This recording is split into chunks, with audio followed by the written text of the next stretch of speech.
I discovered my wife was cheating on me with my own brother. During the divorce signing, I canceled the 3 credit cards that funded her luxury lifestyle.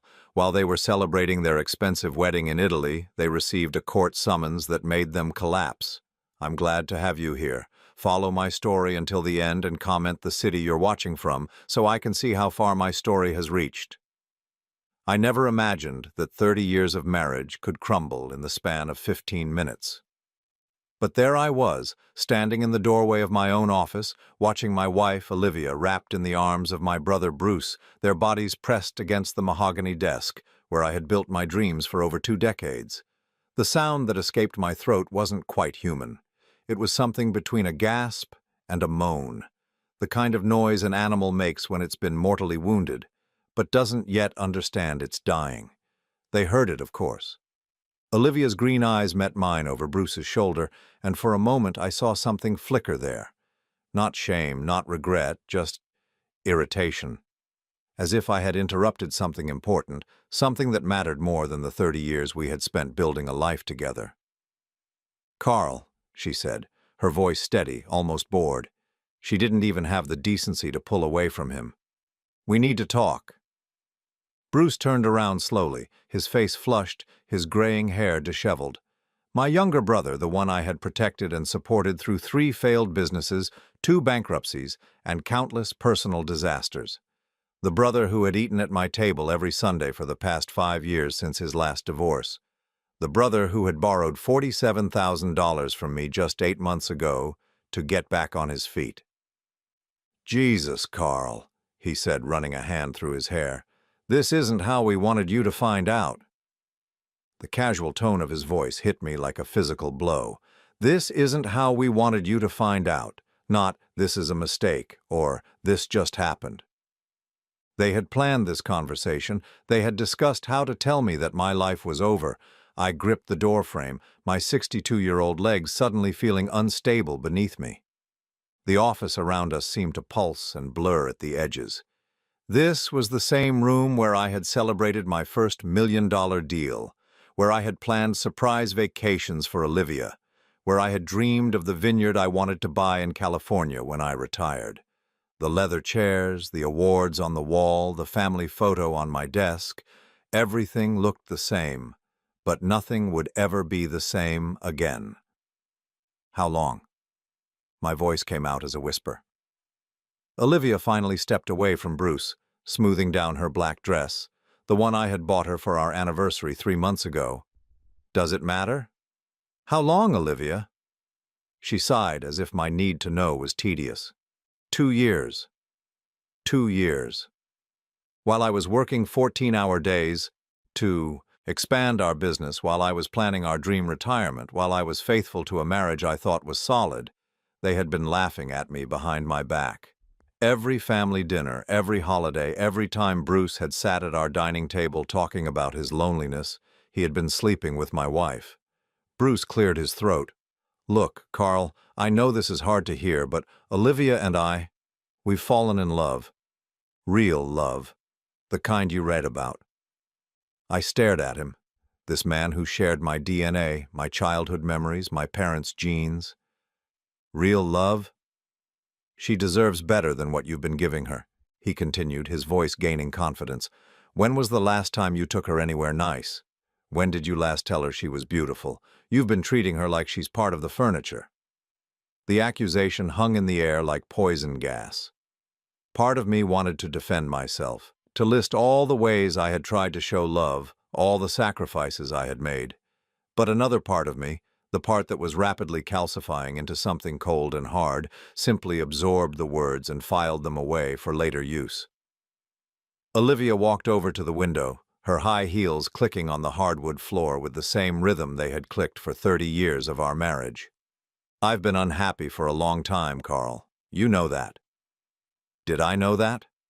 I thought back to recent months, searching for signs I had missed. She had seemed distant, yes, but I had attributed it to stress from her garden club presidency and her mother's health issues. She had been spending more time out of the house, but she said she was helping Bruce with his new consulting business. She had been less interested in physical intimacy, but we were in our 60s. Wasn't that normal? So what now? I asked. I want a divorce, she said without turning around. I've already spoken to a lawyer. We can do this amicably, split everything 50-50. You keep the business, I keep the house. We're both adults here. The casual way she dismantled our 3 decades together made my chest feel hollow. She had planned this too. While I was still reeling from the discovery of their affair, she was already 10 steps ahead, dividing up our life like it was a business transaction. And Bruce? I looked at my brother, who had the grace to look slightly uncomfortable. What about the money you owe me? What about the fact that you've been screwing my wife in my own office? His discomfort vanished, replaced by something that looked almost like defiance. The money will get paid back. And as for Olivia, she's not your property, Carl. She's a woman who deserves to be cherished, not ignored. I wanted to hit him. For the first time in my adult life, I wanted to put my hands around my brother's throat and squeeze until that self-righteous look disappeared from his face. Instead, I took a deep breath and stepped further into the office, closing the door behind me. You're right, I said, quietly. She's not my property. But this business is mine, and Bruce, since you're so concerned about property rights, I think it's time you found somewhere else to conduct your consulting business. Bruce's face darkened. You can't kick me out. We have a partnership agreement. No, I corrected, walking to my desk and opening the bottom drawer where I kept important documents. You have a consulting contract that I can terminate with 30 days' notice, which I'm giving you now. I pulled out a piece of company letterhead and began writing by hand. The scratch of the pen was the only sound in the room. Olivia had turned away from the window and was watching me with a curious expression, as if she was seeing me clearly for the first time in years. You're being vindictive, she said. No, I replied without looking up. I'm being practical. Bruce needs to learn that actions have consequences, and you... I finished writing and looked up at her. You need to understand that this marriage gave you certain securities that you're about to lose. For the first time since I had walked into the office, I saw uncertainty flicker across her face. What do you mean? I folded the termination letter and handed it to Bruce, then reached into my wallet and pulled out 3 credit cards. The American Express Black Card with its $50,000 limit. The Business Visa with $35,000, the Premium MasterCard with $25,000, cards that Olivia had used freely for years to maintain the lifestyle she had grown accustomed to. These cards are all in my name, I said, setting them on the desk between us. The house is in my name. The cars are in my name. Your checking account, the one you think has $18,000 in it, it's actually a joint account that I control. The color drained from Olivia's face. You're trying to scare me. I'm trying to educate you. For 30 years, you've lived in a bubble where money appeared when you needed it. You never had to think about how it was earned or where it came from. You never had to worry about insurance or taxes or investments because I handled all of that. I stood up and walked around the desk until I was standing directly in front of her. She smelled like the expensive perfume I had bought her for Christmas, mixed with Bruce's cologne. The combination made my stomach turn. You want a divorce? Fine. You'll get exactly what the law requires me to give you and not 1 penny more. You want to marry my brother? Wonderful. I hope you'll be very happy together in whatever apartment he can afford on his consulting income. Olivia's composure finally cracked. You bastard. After everything I've done for you, all the years I've supported your career. What exactly have you done for me? The question came out colder than I intended. Please enlighten me. What sacrifices have you made? What support have you provided? Because from where I'm standing, you've been a very expensive hobby. The slap came fast and hard, snapping my head to the side and leaving a sharp sting across my cheek. Bruce stepped forward, but I held up a hand to stop him. Don't, I said quietly. You've both done enough damage for one day. I walked back to my desk and sat down, opening my laptop as if they weren't even there. I have work to do. Please see yourselves out. They stood there for another minute, probably expecting me to break down, to beg, to fight for a marriage that had been dead for 2 years without my knowledge. When I didn't look up from my computer screen, I heard Olivia's heels click toward the door. "This isn't over, Carl," she said. "Yes," I replied, finally meeting her eyes. "It is." After they left, I sat in the silence of my office for a long time. The late afternoon sun slanted through the windows, casting everything in golden light that should have been beautiful but felt cold and empty. I thought about the vineyard in California, the dream I had shared with Olivia so many times, rolling hills covered in grapevines, a small house with a wraparound porch, the two of us growing old together in peace. That dream was dead now, but maybe that wasn't entirely a bad thing. Maybe it was time to dream new dreams, ones that didn't include people who could betray me so casually. I picked up my phone and called David Morrison, my lawyer and one of the few people I trusted completely. "David," I said when he answered, "I need to see you first thing tomorrow morning. It's about my marriage, and it's going to be complicated." As I hung up the phone, I realized something that surprised me. For the first time in months, maybe years, I felt completely clear about what I needed to do. The pain was still there, sharp and constant, but underneath it was something else. Something that felt almost like relief. I built this place with my own hands, and now they thought they could destroy it. But they had forgotten something important. I didn't just build this business, I built myself. And I was far from finished. 3 weeks after discovering the affair, I sat across from David Morrison in his downtown law office, watching him flip through a stack of financial documents that painted a picture I hadn't expected to see. The morning light filtered through his tall windows, casting sharp shadows across papers that revealed just how thoroughly Olivia had been living off my success. "Jesus Christ, Carl," David muttered, pushing his reading glasses up his nose. "Look at this March statement. $12,437 in a single month." I leaned forward to examine the credit card statement he was holding. The American Express Black Card, the one I had given Olivia for emergencies and special occasions. The charges were itemized in neat columns. Neiman Marcus, $850. Whole Foods, $412 for what appeared to be a single shopping trip. A spa, day at the Four Seasons, $629. Dinner at Jeffrey's restaurant, $345 for 2 people. 2 people. While I was eating microwave dinners at my office, working late to secure the Henderson contract, she was dining on 8-course tasting menus with my brother.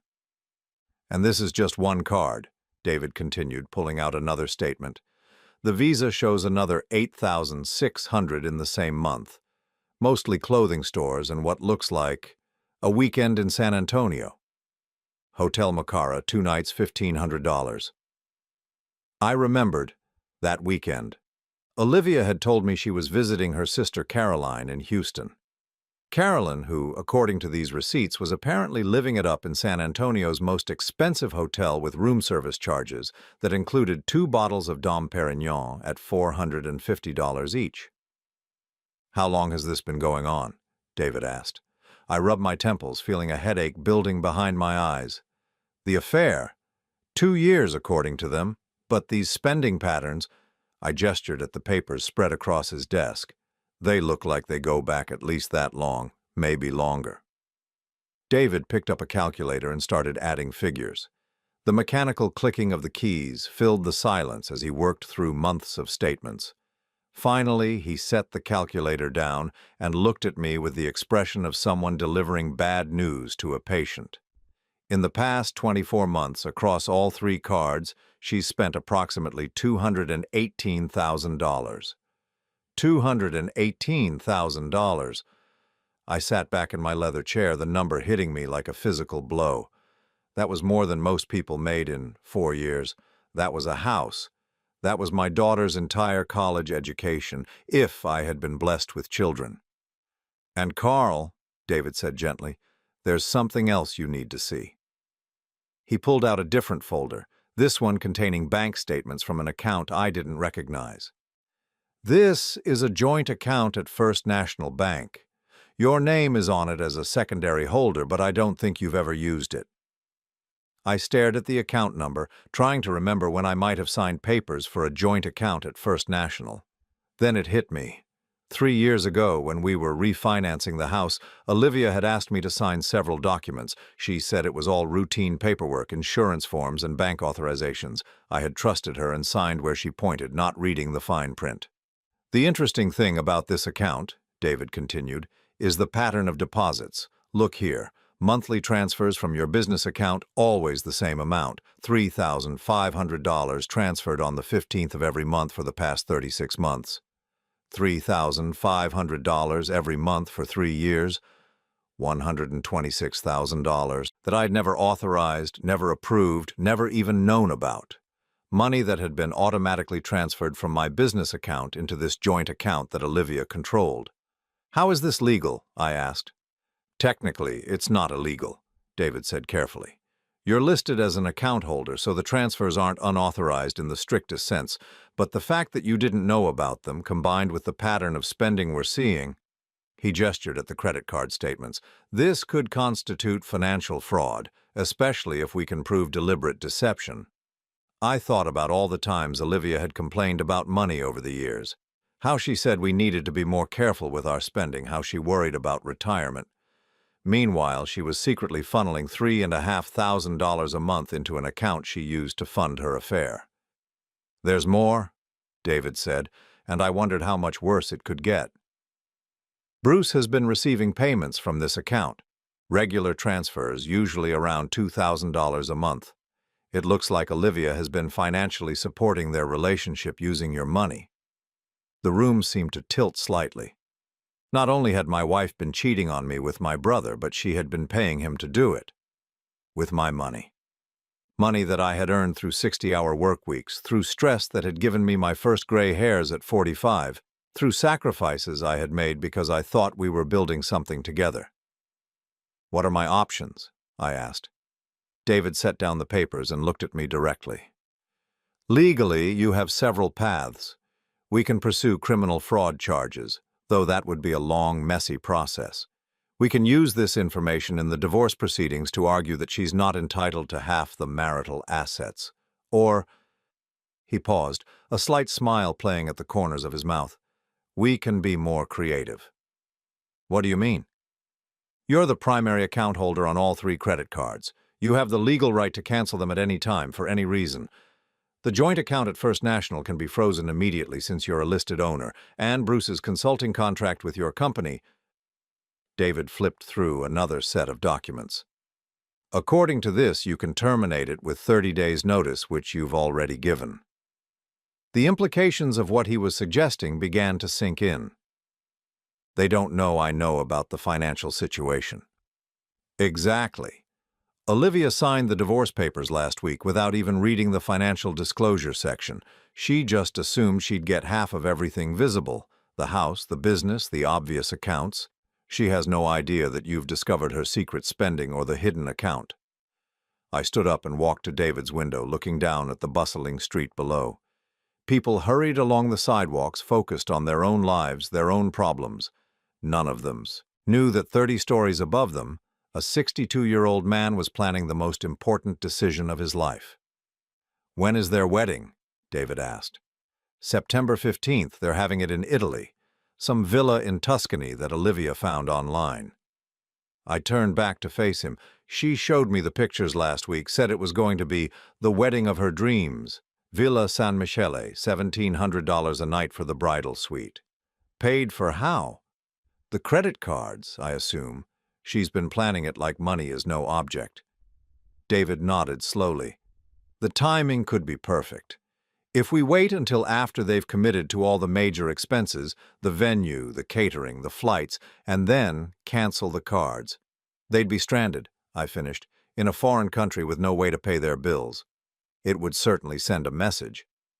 I thought about Bruce, probably right now sitting in some restaurant with Olivia, planning their future together, making jokes about his boring older brother who was too stupid to see what was happening under his own roof, laughing about how easy it had been to fool me, how naive I was to trust them.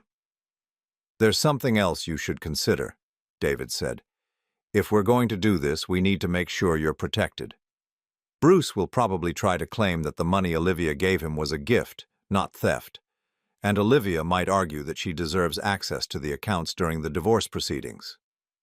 What do you suggest? David pulled out a legal pad and began writing. We create a paper trail that shows discovery of fraud. I'll file a motion with the court documenting the unauthorized transfers and requesting that all joint accounts be frozen pending investigation. It's all legitimate legal action, but the timing— He looked up at me. The timing is everything. I walked back to my chair and sat down, the weight of the decision settling on my shoulders. Part of me, the part that had been raised to be a good brother and a faithful husband, whispered that this was too harsh, that I should be the bigger person, let them go with dignity, wish them well. But another part of me, the part that had been betrayed and lied to and stolen from, wanted justice. Not revenge exactly, but consequences. Real consequences that matched the magnitude of their betrayal. How long do we have? I asked. The divorce will be finalized on August 28th. After that, your legal obligations to Olivia are officially severed. The wedding is September 15th. If we act on August 29th, David calculated quickly. That gives them about 2 weeks to realize what's happening and try to make alternative arrangements. 2 weeks to find another way to pay for a $50,000 wedding. Assuming they can, Bruce's consulting business, according to his tax returns that I subpoenaed, shows an income of about $37,000 last year. Olivia has no income of her own. Thought about the villa in Tuscany, about the 100 guests they had invited, about the string quartet Olivia had hired and the 5-course meal she had planned.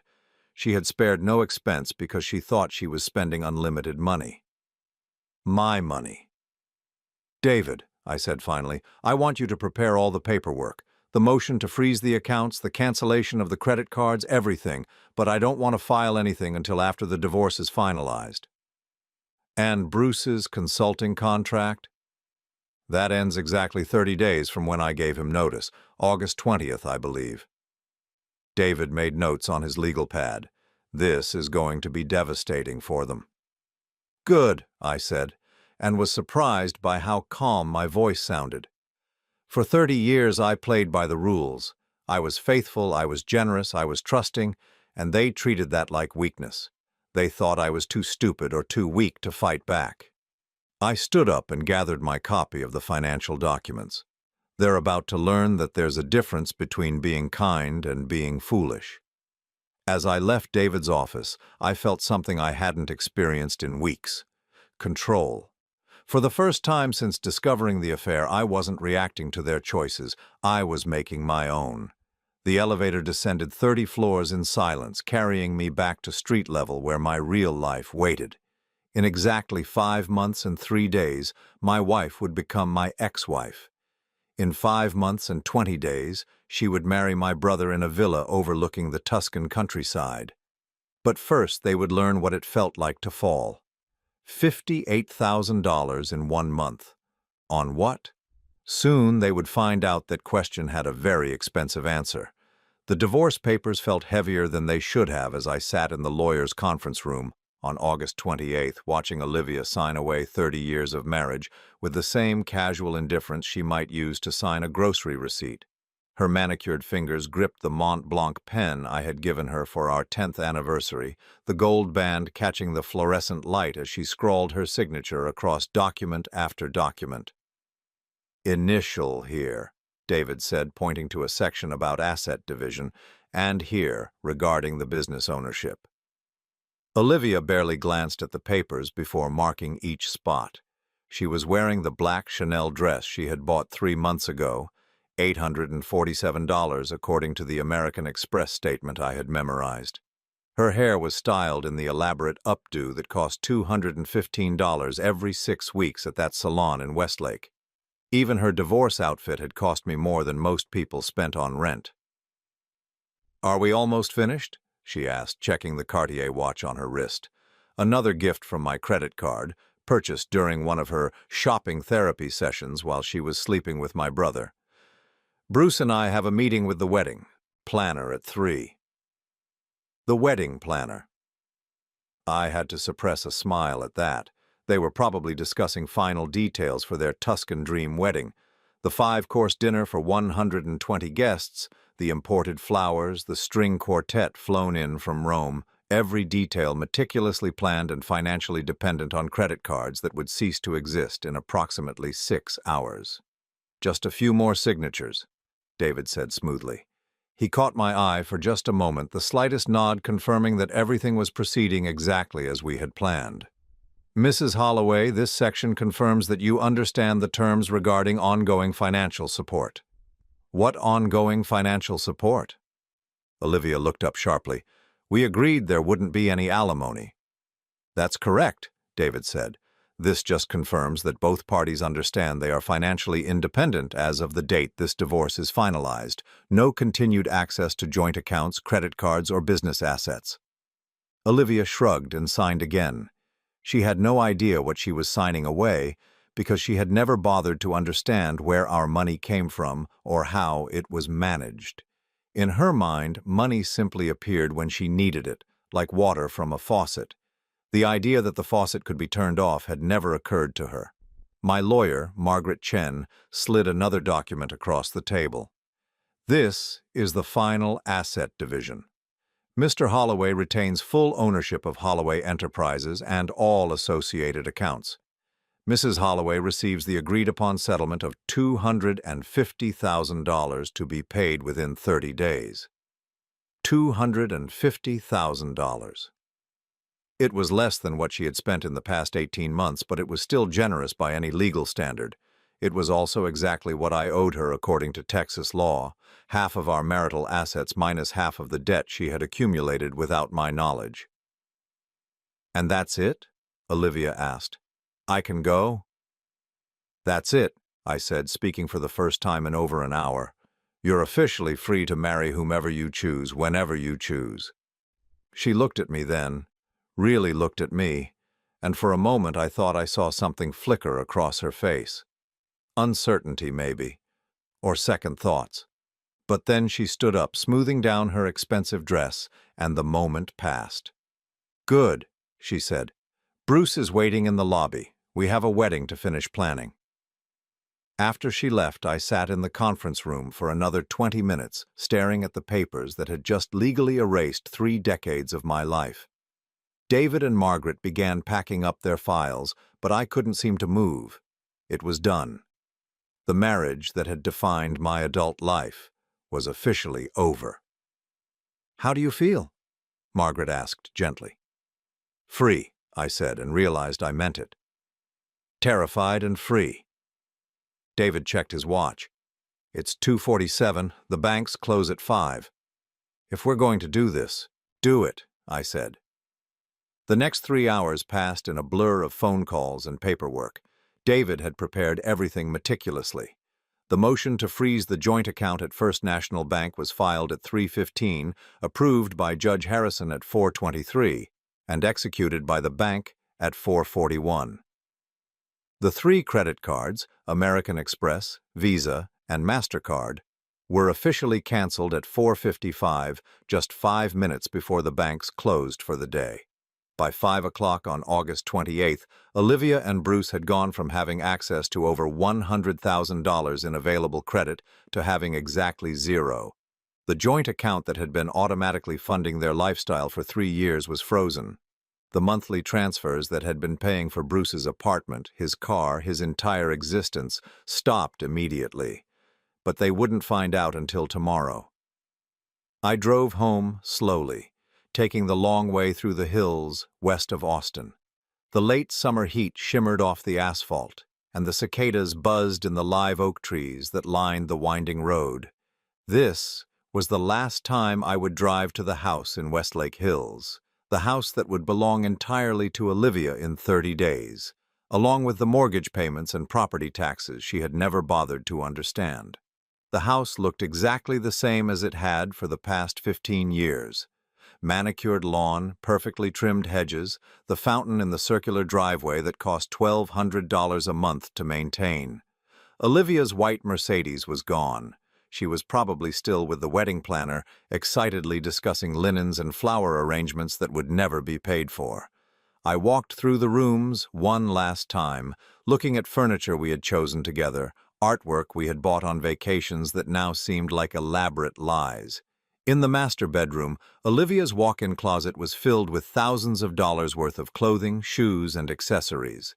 Designer handbags that cost more than most people's cars, a jewelry collection that could fund a small business, all of it purchased with money she had stolen from me to impress a man she was cheating with, while lying to my face about our financial future. On the nightstand was a framed photo from our wedding day. We looked so young, so hopeful. I had been 28, she had been 24. We thought we would grow old together, maybe have children, certainly build something lasting and meaningful. The man in that photograph could never have imagined that the woman smiling beside him would one day systematically betray him in every way possible. I picked up the photograph and studied it for a long moment, then set it back down, face down on the nightstand. My phone rang at 7:30 that evening. I was sitting in my new apartment downtown, a temporary place I had leased while I figured out what came next. The caller ID showed Bruce's number. "Carl," his voice was strained, "I need to talk to you." "About what?" "About the business, about my contract. Look, I know things have been difficult between us, but we're family, we can work this out." I walked to the window of my apartment and looked out at the city lights beginning to twinkle in the gathering darkness. "Your contract ended at 5 o'clock today, Bruce, exactly 30 days from when I gave you notice. But I've got clients depending on me, projects in progress. You can't just cut me off like this." "I can, and I did. You're welcome to start your own consulting business, but you won't be doing it on my company's time or with my company's resources." There was a long pause. "This is about Olivia, isn't it? You're punishing me because we fell in love." Fell in love. As if it was something that had happened to them beyond their control, rather than a choice they had made every day for 2 years while lying to my face. "This is about business, Bruce. Nothing more, nothing less. Carl, please, I'm your brother. Doesn't that count for something?" I thought about all the times I had bailed him out over the years. The failed restaurant in 1998 that cost me $67,000. The investment opportunity in 2005 that turned out to be a pyramid scheme. Another $43,000. The gambling debts, the failed marriages, the constant financial crises that I had solved because he was family. "Yes," I said finally, "being my brother should have counted for something. You should remember that the next time you're tempted to sleep with someone's wife." I hung up before he could respond. 20 minutes later, Olivia called. "Carl, what did you do to Bruce? He's having some kind of panic attack about his job." "I terminated his contract, as was my legal right."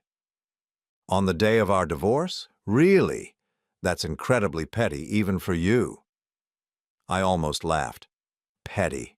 She thought this was about petty revenge, about hurt feelings and wounded pride.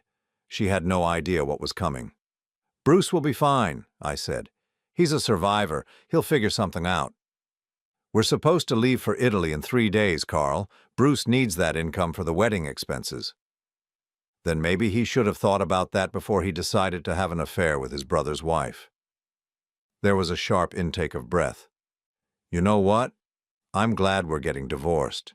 You're cold and vindictive, and I should have left you years ago."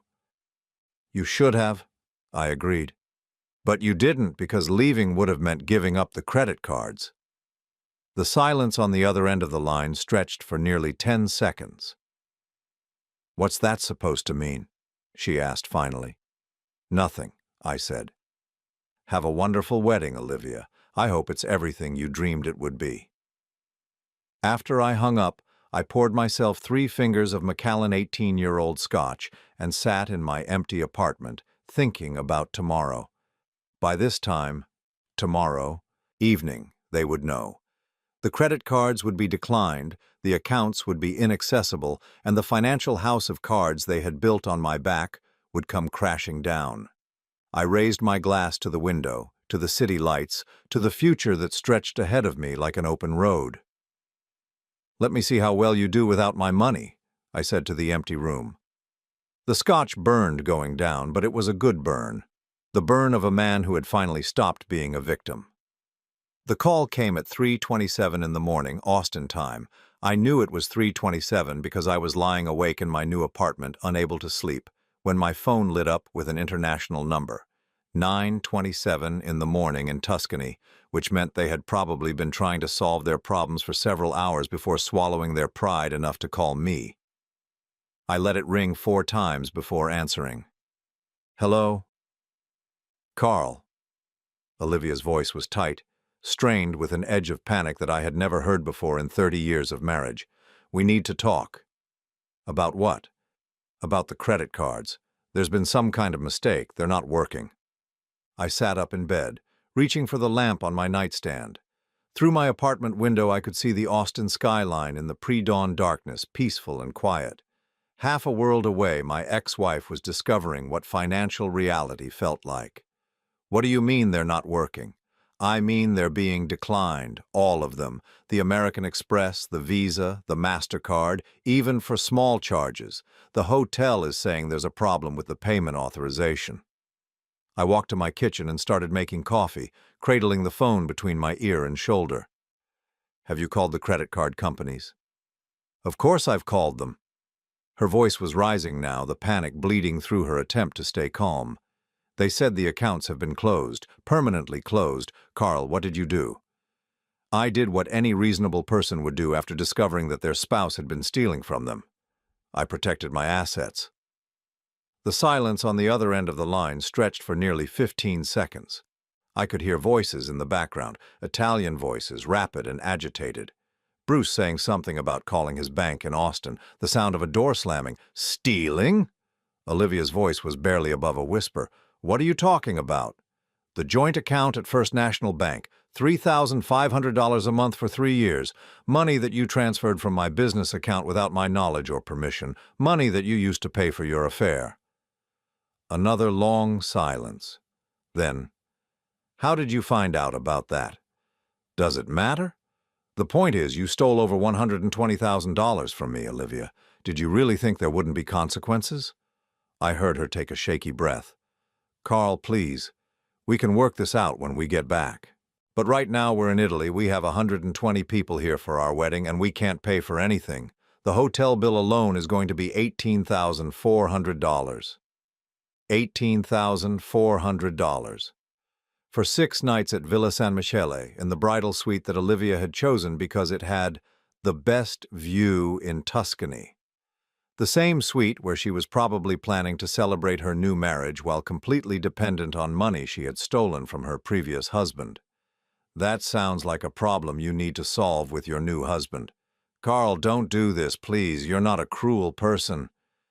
You're right, I said, pouring water into my coffee maker. I'm not cruel, but I'm also not stupid, and I'm not your personal bank anymore. Bruce's voice came on the line. He must have grabbed the phone from Olivia. Carl, this is insane. You can't just strand us in a foreign country over a business dispute. A business dispute? I actually laughed out loud. Bruce, you've been sleeping with my wife for 2 years while living off money she stole from me. That's not a business dispute. That's fraud. Look, I'll pay you back every penny, okay? Just unfreeze the cards so we can get through the wedding. How exactly are you going to pay me back? Your consulting business made $37,000 last year, and that income stream just ended. You have no job, no savings, and no visible means of support. What are you going to pay me back with? I could hear him breathing heavily on the other end of the line. There has to be something we can work out, some kind of payment plan. There is something you can work out, I said. You can figure out how to pay for your own wedding with your own money. I hear Italy has excellent public transportation, very affordable. Carl. I hung up before he could finish whatever he was going to say.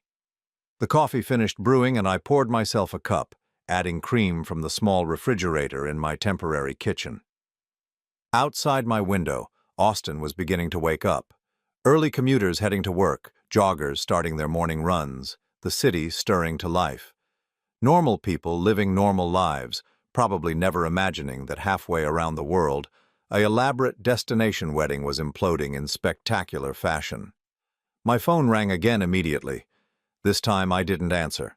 It rang 4 more times over the next hour, but I let each call go to voicemail. At 7:30, I finally listened to the messages. The first was from Bruce, his voice more desperate now. "Carl, I'm begging you, as your brother. The wedding is supposed to start in 6 hours. The vendors are demanding payment up front. The photographer, the florist, the caterer, they won't do anything until they see payment.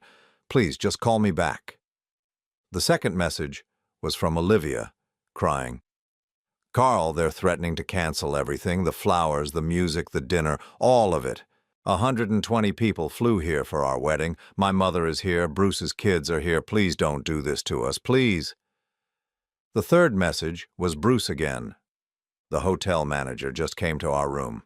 They want payment for the entire stay up front, or they're going to ask us to leave. Carl, we have nowhere to go. Our return flights aren't until next week." The fourth message was interesting. It was from someone with an Italian accent. "Mr. Holloway, this is Giuseppe Martinelli from Villa San Michele. I am calling because there appears to be some confusion about payment for the wedding celebration today. Your guests have informed me that you are responsible for the charges, but we have been unable to process payment. The total amount due is $47,865. Please contact me immediately at—" I saved that message. It might come in handy later. At 9 o'clock, David Morrison called me. "Carl, I just got a very interesting phone call from a law firm in Florence, Italy. Apparently your ex-wife and brother are in some kind of financial difficulty." "Are they now?" The lawyer was asking about the frozen accounts, whether there was any way to get emergency access to funds. He seemed to think this was all some kind of misunderstanding that could be resolved with a quick phone call. I walked to my window and looked down at the street below. People heading to work, carrying coffee cups and briefcases, focused on their own lives and problems. None of them stranded in a foreign country, unable to pay for the luxury lifestyle they had stolen from someone else. What did you tell him? The truth, that the accounts were frozen due to suspected fraud, and that any questions about access would need to go through proper legal channels in the United States. How long would that take? Weeks, months if they contest it, and that's assuming they can prove the transfers were legitimate, which they can't. At 11:30, my phone rang with another international number. This time, it wasn't Olivia or Bruce. It was a woman with a crisp British accent.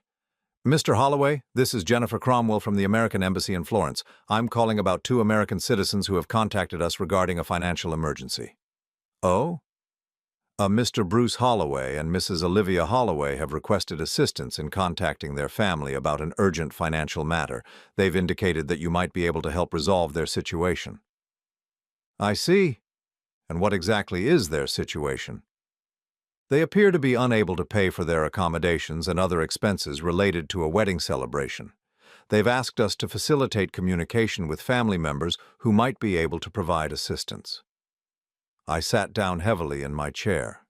They had actually contacted the American Embassy. The desperation must be even worse than I had imagined. "Ms. Cromwell, I'm afraid I can't help them." "Mr. Bruce, Holloway is my brother, but we've had a falling out over some business matters, and Mrs. Olivia Holloway is my ex-wife as of yesterday. Our divorce was finalized, and I have no legal or financial obligations toward her." "I see. They had indicated that this was some kind of misunderstanding about frozen bank accounts?" "There's no misunderstanding. The accounts were frozen because money was taken from them without authorization. It's a legal matter that's being handled by the appropriate authorities." There was a pause. "Mr. Holloway, I have to ask, are you aware that they have approximately 120 wedding guests who are also affected by this situation?" 120 guests.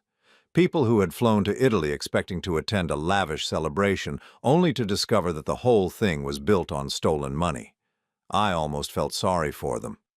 Almost. "Ms. Cromwell, I appreciate your call, but this isn't my problem to solve. My brother and ex-wife created this situation through their own choices. They'll have to figure out how to resolve it." After I hung up, I made myself lunch and tried to read, but concentration was impossible. Every few minutes, my phone would ring with another international number, and I would let it go to voicemail. By the end of the day, I had 17 missed calls and 11 voicemails. The last voicemail was from Bruce, and his voice was completely broken. "Carl, they canceled everything. The whole wedding. The guests are scattered all over Florence trying to find places to eat dinner. Olivia's mother is so embarrassed she won't speak to us. The hotel gave us until tomorrow morning to pay, or they're calling the police. I don't know what we're going to do." I deleted the message without saving it. That evening, I treated myself to dinner at my favorite restaurant in Austin, prime ribeye, perfectly cooked, a bottle of Caymus Cabernet that cost more than most people spent on groceries in a week. I sat alone at a table for one, watching the sunset through the restaurant's windows, thinking about the wedding that should have been happening at that very moment in Tuscany, the string quartet that wouldn't play, the five-course dinner that wouldn't be served, the 120 guests who had traveled halfway around the world to witness a celebration that had been built entirely on stolen money and broken trust. I raised my wine glass to the sunset. "Signore, your card has been declined. All 3 cards." The words they must have heard over and over throughout the day. The same words that had turned their dream wedding into a public nightmare, their romantic getaway into a financial disaster. I finished my wine and paid the check with cash. For the first time in months, I slept soundly. The process server found them at the Austin Bergstrom International Airport on September 23rd, 8 days after their scheduled return from Italy. I wasn't there to witness it personally, but David Morrison had arranged for a photographer to document the moment when Bruce and Olivia received the court summons that would change the rest of their lives. The photographs arrived in my email that evening while I was sitting in my downtown apartment, reviewing real estate listings for properties in Northern California. I had been thinking seriously about that vineyard dream, the one Olivia and I had shared for so many years. Now it would be mine alone, funded by the money she hadn't managed to steal and the business she had tried to help destroy. In the first photograph, Bruce and Olivia looked exactly like what they were, 2 people who had just endured the most humiliating week of their lives in a foreign country. Olivia's usually perfect hair was pulled back in a messy ponytail, her designer outfit wrinkled and stained. Bruce looked like he had lost 15 pounds, his clothes hanging loose on his frame, his face gaunt with stress. The process server, a professional-looking woman in her 40s, was handing Bruce a thick manila envelope. His face in the photograph showed the exact moment of recognition, when he understood what he was being given. Olivia was looking over his shoulder, her mouth slightly open, her eyes wide with the kind of fear that comes from knowing your carefully constructed world is about to collapse entirely. The summons was for criminal fraud charges. 3 counts of wire fraud, 2 counts of identity theft, and 1 count of conspiracy to commit financial crimes. The evidence David and I had compiled over the past month was comprehensive and devastating. The unauthorized account transfers, the forged signatures on bank documents, the systematic theft of over $126,000 over a period of 3 years. But the criminal charges were just the beginning. The second envelope contained a civil lawsuit for treble damages under the Texas Theft Liability Act, not just the return of the stolen money, but 3 times that amount, plus attorney fees, plus punitive damages for the emotional distress they had caused. The total amount we were seeking was just over $900,000, $900,000 that neither Bruce nor Olivia had any realistic way of paying. My phone rang at 7:30 that evening. It was a number I didn't recognize, but I answered anyway. "Carl, this is Tom Bradley. I'm representing your brother and ex-wife." Tom Bradley. I knew the name. He was one of Austin's most expensive criminal defense attorneys. The fact that they had somehow managed to hire him suggested they had found money somewhere, though I couldn't imagine where. "Mr. Bradley, I was wondering when I'd hear from you." "Carl, I think there's been a serious misunderstanding here. My clients are willing to make full restitution for any unauthorized account transfers, plus reasonable interest. Surely we can resolve this without dragging everyone through a criminal trial." I walked to my kitchen and poured myself a glass of wine. Through my window, I could see the lights of downtown Austin beginning to twinkle in the gathering dusk. Somewhere out there, Bruce and Olivia were probably sitting in Bradley's office, desperately trying to figure out how to avoid spending the next 5 to 10 years in federal prison. What kind of restitution are they proposing? Full repayment of the transferred funds over a reasonable time period, say 60 months at 5% interest. That would work out to about $2,800 per month.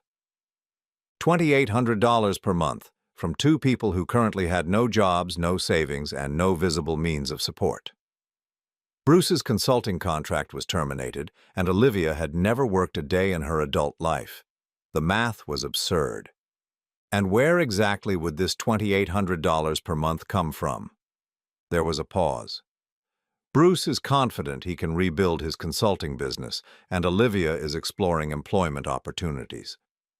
Employment opportunities.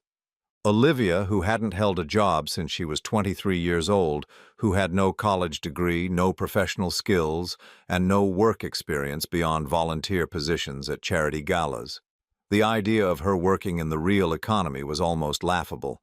"Mr. Bradley, I appreciate the offer, but I'm not interested in a payment plan. Your clients didn't just borrow money from me, they stole it, while lying to my face for 3 years, while conducting an affair that destroyed a 30-year marriage. The time for reasonable accommodation has passed." Carl, think about what you're doing here. These are criminal charges. If convicted, your brother could spend 8 to 12 years in federal prison. Is that really what you want? I thought about Bruce sitting in that conference room where I had discovered him with Olivia, telling me that she deserved better than what I had been giving her. I thought about all the money I had lent him over the years, all the times I had bailed him out of financial disasters, all the family dinners where he had sat at my table and smiled at me while planning to betray me in the worst way possible. "Mr. Bradley, what I want is justice. Your clients made choices. Now they get to live with the consequences.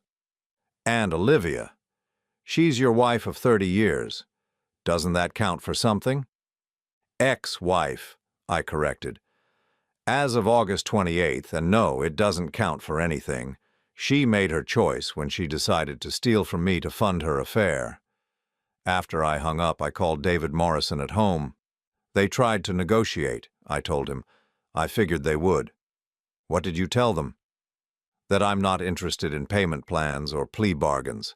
How strong is our case?" David's voice was confident. "Bulletproof. The bank records alone are enough to convict them both. The fact that they used the stolen money to fund an affair just makes it worse. And the timing, stealing money right up until the day before your divorce was finalized, shows clear intent to defraud." "What about their lawyer? Tom Bradley isn't cheap." "I wondered about that too, so I did some checking. Apparently, Olivia's mother mortgaged her house to pay Bradley's retainer, $50,000 borrowed against a house that's been in the family for 40 years. Olivia's mother, Margaret, a sweet 73-year-old woman who had always been kind to me, who had no idea her daughter was a thief and an adulteress until the wedding disaster in Italy. Now she was risking her home to pay for lawyers to defend crimes she probably didn't even understand. "That's unfortunate," I said and meant it. "Carl, you know they're going to keep trying to negotiate, right? Bradley is good at what he does. He'll probably try to get to you directly, maybe through mutual friends or family members." He was right. Over the next 2 weeks, I received calls from Bruce's ex-wife, Sandra, from Olivia's sister, Caroline, from 3 different family friends, and even from our former pastor. All of them delivered variations of the same message. Surely I could find it in my heart to forgive, to be the bigger person, to remember that families should stick together no matter what.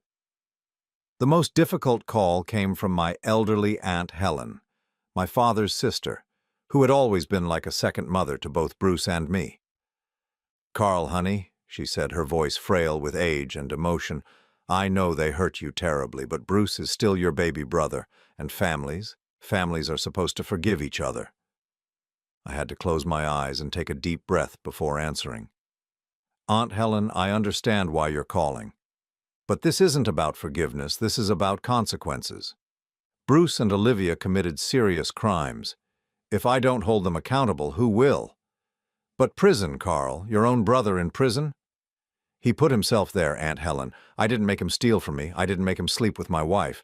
Those were his choices. He was just confused, in love. People do stupid things when they're in love." "Stupid things, yes. Criminal things, that's different." The trial was set for January 15th. As the date approached, the pressure to settle intensified. Bradley made increasingly desperate offers: full restitution plus 20% interest, community service instead of prison time, public apologies, even the suggestion that Bruce and Olivia would move out of state and never contact me again. I rejected every offer. 2 weeks before the trial, David called me with unexpected news. "They want to change their pleas to guilty," he said, "all charges, in exchange for sentencing recommendations of probation instead of prison time." I was sitting in my car outside a real estate office in Napa Valley, having just toured a beautiful 50-acre vineyard that was exactly what I had dreamed of for years. The asking price was $1.8 million. Expensive, but well within my means now that I wasn't supporting two thieves who had been bleeding me dry for years. What does that mean exactly? It means they're admitting they committed the crimes. No trial, no possibility of acquittal, no chance to claim they were innocent. Guilty pleas on all counts with the understanding that the prosecution will recommend probation and restitution instead of prison sentences. I looked out at the rolling hills of Napa Valley, covered in neat rows of grapevines that stretched to the horizon. This could be my new life. Clean air, honest work, peace and quiet after decades of betrayal and manipulation. And if I agree to this, you get your money back, plus interest. They get felony convictions on their records but avoid prison. The civil lawsuit would be settled as part of the criminal restitution. And if I don't agree, then we go to trial. They're almost certainly going to be convicted anyway, but there's always a small chance something could go wrong. And even if we win, collecting the civil damages could take years. I sat in my car for a long time, watching tourists walk through the vineyard, tasting wine and enjoying the California sunshine. This was what I wanted now. Not revenge, not the satisfaction of watching Bruce and Olivia in prison uniforms, but simply the chance to start over somewhere clean and new. "David," I said finally, "accept the plea deal." "Are you sure?" "I'm sure. Let them plead guilty. Let them pay back every penny they stole, and then let them figure out how to live with the consequences." The plea hearing was scheduled for December 10th. I didn't attend. I had no desire to see Bruce and Olivia one more time, to watch them stand before a judge and admit their crimes. David represented me and called afterward with the results. "It's done," he said. "They both pled guilty to all charges. Olivia was sentenced to 3 years probation and restitution of $63,400. Bruce got 5 years probation and restitution of $62,600 plus an additional $50,000 in civil damages." "When do they have to pay?" "The restitution is due within 60 days. The civil damages can be paid over 12 months, but if they miss any payments, the full amount becomes due immediately. $176,000. It was less than they had actually stolen, but it was more than they had any realistic way of paying. Bruce had no job and no prospects. Olivia had no skills and no experience. Neither of them had any assets worth seizing. What happens if they can't pay? Then the probation gets revoked and they go to prison after all. That night, I opened a bottle of champagne and toasted my empty apartment. Tomorrow, I would put in an offer on the vineyard in Napa Valley. In 60 days, I would receive a check for $176,000, money that would help fund my new life. And Bruce and Olivia, they would learn what it meant to live without other people's money to sustain them. "You are hereby summoned for criminal fraud charges." The words that had changed everything, delivered in an airport by a professional process server who treated it like just another job. But for Bruce and Olivia, it was the end of the world they had built on lies and theft.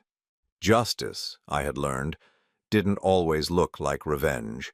Sometimes it looked like a guilty plea, a probation sentence, and the slow, grinding realization that actions have consequences. Sometimes justice looked like freedom. 2 years after I bought the vineyard in Napa Valley, I woke up smiling. It had become my morning routine. opening my eyes to the sight of grapevines stretching toward the distant mountains, breathing in air that smelled of earth and growing things instead of betrayal and broken promises. For the first time in 30 years, I was living a life that belonged entirely to me. The vineyard was everything I had dreamed it would be and more. 53 acres of Cabernet Sauvignon and Chardonnay with a modest stone house that felt more like home than the Westlake Hills mansion ever had. I had learned to prune vines, to test soil acidity, to read the subtle signs that told me when the grapes were ready for harvest. My hands, which had spent decades shuffling papers and making deals, were now permanently stained with honest dirt. I was having my morning coffee on the front porch, watching the fog lift off the valley floor, when my phone rang. The caller ID showed a number I didn't recognize, but the area code was Austin. I almost didn't answer, but something made me pick up. "Carl?" The voice was female, tentative, with an accent I couldn't quite place. "This is Maria Santos from the Travis County Probation Department." My stomach tightened slightly. I hadn't heard anything about Bruce or Olivia in over 18 months, not since the last restitution payment had been made. As far as I knew, they had both managed to complete their probation sentences without incident. "What can I do for you, Mrs. Santos?" "I'm calling about your brother, Bruce Holloway. I'm afraid I have some difficult news." I set my coffee cup down on the porch railing, steeling myself for whatever was coming. "What kind of news?" "Mr. Holloway passed away 3 days ago. Heart attack. He was 47 years old." The words hit me like cold water. Bruce was dead.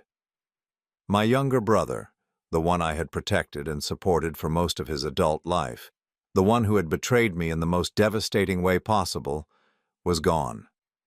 "I'm calling because you're listed as his next of kin," Ms. Santos continued. "The hospital tried to reach you, but they had an outdated phone number." I walked to the edge of my porch, looking out at the vineyard that represented everything I had built after walking away from my old life. "What about Olivia? His wife?" There was a pause. "Actually, that's part of why I'm calling. Mrs. Holloway, well, she left Austin about 6 months ago. We lost contact with her, and she violated the terms of her probation by leaving the state without permission. There's currently a warrant out for her arrest." Olivia had run. Somehow that didn't surprise me. When the going got tough, when the money ran out and the consequences became real, she had done what she always did, looked for an escape route. "Ms. Santos, I appreciate you calling, but I'm not sure why you're telling me this." "Well, sir, there are some arrangements that need to be made. Mr. Holloway had no assets, no life insurance, no savings. The county is prepared to handle the burial, but if family wanted to claim the body..." I closed my eyes, feeling a wave of complicated emotions wash over me. Bruce was gone. Despite everything he had done, despite the betrayal and the theft and the years of manipulation, he was still my little brother. The boy I had taught to ride a bike, the teenager I had bailed out of trouble more times than I could count, the man I had loved despite his flaws. "I'll take care of it," I said quietly. "Sir, the arrangements, I'll handle them." 3 days later, I was back in Austin for the first time since moving to California. The city looked the same but felt foreign, like a place from a dream I had once had but could barely remember. I stayed in a downtown hotel, the same neighborhood where I had lived in that temporary apartment, while my old life fell apart. The funeral home was small and modest, nothing like the elaborate affairs Bruce had always preferred. I chose a simple service, a decent casket, a burial plot in a cemetery on the outskirts of town. The total cost was $8,300, money I paid without hesitation, despite everything that had happened between us. The service was held on a Thursday morning in early March. I sat in the front row of a largely empty chapel, looking at a casket that contained the brother I had lost long before his actual death. Behind me, scattered across the pews, were maybe 15 people, a few former colleagues, some distant relatives, neighbors who barely knew him. Olivia wasn't there, of course. She was somewhere in the wind, probably in another state, possibly using another name, running from consequences that would eventually catch up to her. I wondered if she even knew Bruce was dead. The pastor, a young man who clearly had never met Bruce, delivered a generic eulogy about the importance of forgiveness and the hope of redemption. I listened politely but felt disconnected from the words. This wasn't about redemption or forgiveness. This was about the end of a story that had gone wrong somewhere along the way. After the service, as the small group of mourners filed out, an elderly woman approached me. I recognized her as Mrs. Patterson, Bruce's neighbor from his last apartment. "Mr. Holloway," she said, her voice soft with sympathy. "I'm so sorry for your loss." "Thank you." She hesitated, then reached into her purse and pulled out an envelope. "Bruce gave me this about 6 months ago. He said if anything ever happened to him, I should make sure you got it." I took the envelope with Bruce's familiar handwriting on the front. For Carl. It was sealed and felt heavy, as if it contained several pages. "He was a troubled man," Mrs. Patterson said. "But in the end, I think he knew he had made mistakes." I didn't open the letter until I was back in my hotel room that evening. I ordered room service and a bottle of wine, then sat by the window looking out at the Austin skyline while I worked up the courage to read my dead brother's final words. The letter was 4 pages long, written in Bruce's careful script. "Carl, if you're reading this, then I'm gone and you're probably the one who had to deal with the mess I left behind. I'm sorry about that. I'm sorry about a lot of things. I know you'll never forgive me for what I did with Olivia, and I don't expect you to. What we did was unforgivable. I betrayed you in the worst way possible, and then I made it worse by trying to justify it, trying to make it your fault somehow. I was wrong about everything. The truth is, I was always jealous of you. You were the successful one, the responsible one, the one who had his life figured out. I was always the screw-up, always needing to be rescued.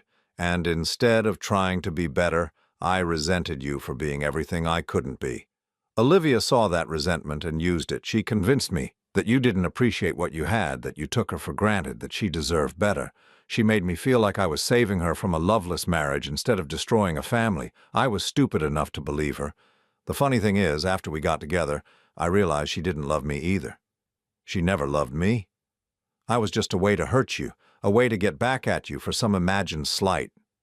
When the money ran out, when the consequences became real, she made it clear that I was just a means to an end. I've been living alone for the past year, working construction when I can find it, living in a studio apartment that costs $400 a month. Olivia left me the day after your lawsuit was finalized. She said she never wanted to see me again, that I had ruined her life, as if I was the only one who made bad choices. I tried to find her a few months ago to apologize, to see if we could at least part as friends. But she had moved away without telling anyone where she was going. The probation officer said she violated the terms of her sentence and disappeared. I guess she finally found her escape route.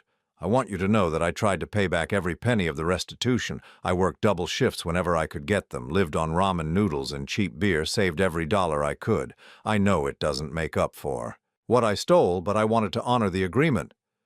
I also want you to know that I'm proud of you for walking away, for refusing to let us destroy you the way we destroyed ourselves. I heard through mutual friends that you bought a vineyard in California, that you're living the life you always talked about. I'm glad. You deserve to be happy. I know I don't have the right to ask for forgiveness. What I did was unforgivable. But I hope someday you can find peace with what happened. I hope you can remember the good times we had as kids before I became the person who betrayed you. Take care of yourself, Carl. You're a better man than I ever was. Bruce. I read the letter 3 times, then folded it carefully and put it back in the envelope. Outside my window, Austin sparkled in the darkness, a city full of people living their own complicated stories. Somewhere out there was the house where Olivia and I had been married, the office where I had discovered their affair, the courthouse where I had signed divorce papers that freed me from a life I didn't want anymore. But I felt no nostalgia for any of it. That life belonged to a different person, a man who had believed in things that weren't real and trusted people who didn't deserve it. The next morning, I flew back to California. As the plane climbed away from Austin, I looked down at the city shrinking below me and felt something I hadn't expected. Closure. Bruce was gone, Olivia was a fugitive somewhere, and I was free to live whatever life I chose. Back at the vineyard, I threw myself into the work of harvest season. The Cabernet grapes were perfect that year, full of sugar and complexity, ready to become wine that would age gracefully and bring pleasure to people I would never meet. There was something deeply satisfying about creating something beautiful and lasting after spending so many years dealing with people who only knew how to take and destroy. On a warm evening in October, I was walking through the vineyard at sunset, checking the last rows of Chardonnay that would be harvested the following week. The light was golden and soft, filtering through leaves that were just beginning to turn yellow. In the distance, I could hear the sound of laughter from a wine tasting at the neighboring vineyard, tourists enjoying an evening in wine country. My phone buzzed with a text message from an unknown number. For a moment, my chest tightened, old habits from a time when unexpected messages usually meant trouble. But when I read the message, I smiled. "Mr. Holloway, this is David Morrison. Just wanted to let you know that Olivia Holloway was arrested in Phoenix yesterday on the outstanding warrant. She'll be extradited back to Texas to serve the remainder of her probation sentence in county jail. Thought you'd want to know. Hope all is well with you in California." I typed back a brief reply. "Thank you for the update. All is very well here." Then I put my phone away and continued, walking through my vineyard. Olivia's story was over, at least as far as I was concerned. She would spend the next year or so in jail, then emerge to face a world that had moved on without her. She would have to figure out how to live without credit cards, without someone else's money, without the ability to charm her way out of consequences. But that was her problem to solve, not mine. As the sun set behind the mountains, painting the sky in shades of purple and gold, I thought about Bruce's letter. He had asked me to remember the good times we had as kids, and for the first time since discovering the affair, I found that I could. I could remember teaching him to throw a baseball, helping him with his homework, the way he used to follow me around like a devoted puppy. Those memories didn't erase the betrayal, but they didn't have to. People were complicated, capable of both love and cruelty, sometimes within the same conversation. Bruce had been both the little brother who looked up to me and the man who stole from me. Olivia had been both the woman I had loved for 30 years and the person who had systematically betrayed that love. The difference was that I no longer needed them to be anything other than what they were. I no longer needed their approval, their love, their presence in my life. I had found something better. The ability to live authentically, without pretense or performance, accountable only to myself and the work I chose to do. That night, I opened a bottle of my own wine, a Cabernet from my first harvest, aged for 2 years in French oak barrels. It was good wine, honest wine, made from grapes that had grown in soil I had tended with my own hands. I sat on my porch, sipping the wine and listening to the sounds of the valley settling into darkness. For the first time in 30 years, I woke up smiling, and I knew I would wake up smiling tomorrow and the day after that, and for all the days to come. I was 64 years old, and I was finally free.